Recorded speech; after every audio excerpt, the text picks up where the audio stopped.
How are you? Welcome back.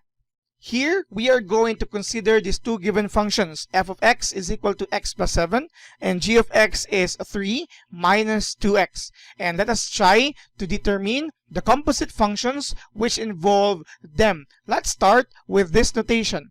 Let's have f of g of x. If we have this notation, it means that we are taking the entire function of f of x, and instead of x, we will use the function g of x for it.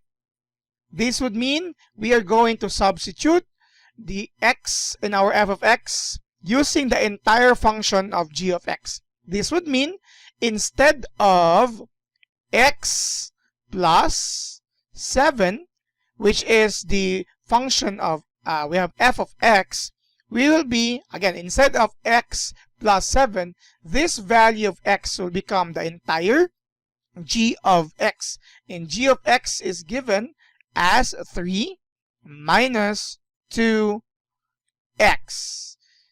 This would mean that the result of this is just a simplified form of this one here, arranging them starting with the term with literal coefficient. You will have minus 2x, and then you will have 3 plus 7, that's positive 10.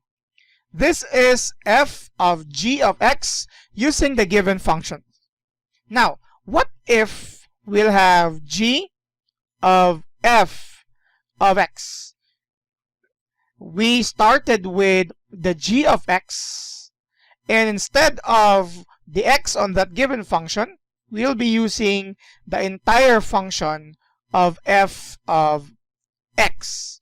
This would mean instead of the function 3 minus 2x, this is the original g of x, we will be changing x here as the function of f of x, which is x plus 7. Notice here that it's very important for us to include parentheses so that we could apply here the distributive property. By the way, in our previous example, we can also try using parentheses, but since there's no other coefficients outside here, we can just simply remove that without any problem. So 3 minus 2x, then you have plus 7 here. So going back to the second example, we place parentheses because if you will not place parentheses here, this would mean you're just multiplying negative to 2x and leaving out 7. But it should be the entire function of x. You have here the numerical coefficient of 2 or specifically negative 2. So to finalize this, simply distribute negative 2. So you have minus 2x.